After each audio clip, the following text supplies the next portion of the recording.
We start with a little bit of hope. Progressives might just have a fighting chance with President Obama over the next 2 years. Let me tell you why. I get that with the Republicans taking control of the House in January, it would appear that Democratic priorities have almost no chance of passing. President Obama was nervous about taking on Republicans when he had overwhelming majorities in the Senate and the House. So it would appear that it would be fairly hopeless against the Republican-controlled House.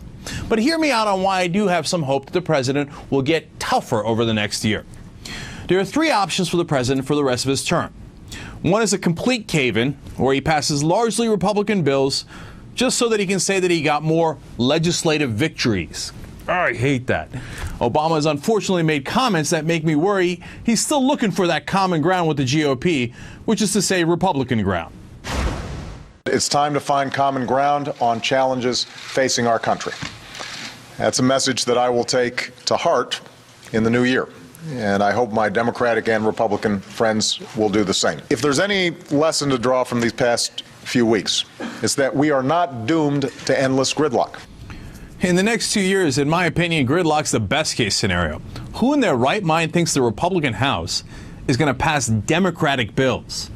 If you're still silly enough to believe that, or you're part of the Washington media establishment, which is pretty much the same thing, Mitch McConnell is going to set you straight. He says, if anything, the GOP will be even more obstinate over the next 2 years. This is what he said about the Democrats. Quote, "There's much for them to be angst-ridden about. If they think it's bad now, wait till next year." Yeah, you're going to get compromised from that guy. So the second option Obama has is that he can run and hit the road, which is what it looks like he's doing right now. He knows he won't be able to get any of his priorities through, so he just runs for re-election, ignores Washington, and focuses on the voters. Not so bad. 3, he can stay in Washington and fight for his priorities and jam them down the Republicans' throats by playing political hardball. Okay, come on, who are we kidding? There's no chance that the president's going to do that. So let's get back to option number 2, which is the most likely. Look, when Obama starts campaigning again, he has to woo his base back after largely ignoring them for 2 straight years. Maybe we'll be seeing more of this guy. Any plan I sign must include an insurance exchange, including a public option to increase competition and keep insurance companies honest. We can't afford to borrow and spend another $700 billion on permanent tax cuts for millionaires and billionaires. It's an ideology that intentionally breeds incompetence in Washington and irresponsibility on Wall Street. And it is time to turn the page and put an end to it. When Obama's campaigning and trying to get real American votes, he's 1,000 times more progressive than when he's striking deals with Republicans as President Obama. So look, we didn't get tough new rules on Wall Street. We didn't get the public option. We didn't get rid of the Bush tax cuts for the rich. We didn't close Guantanamo. We didn't end warrantless wiretapping. And we didn't even get net neutrality. Now, I can keep going all night long. The show's only an hour, so I got to move on.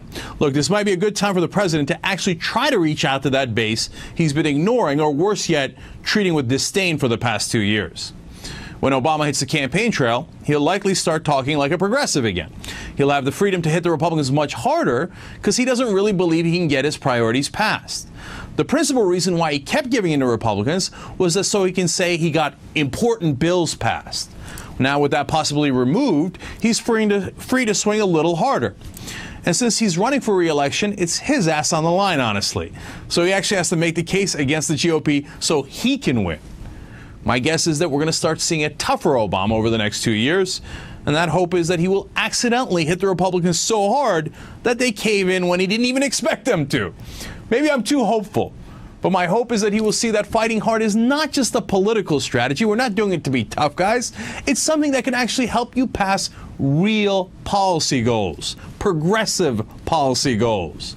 Or he can choose the path of political and policy disaster by cutting Social Security, cutting critical programs in a desperate attempt to appease the Republicans and get the Washington media to like him more.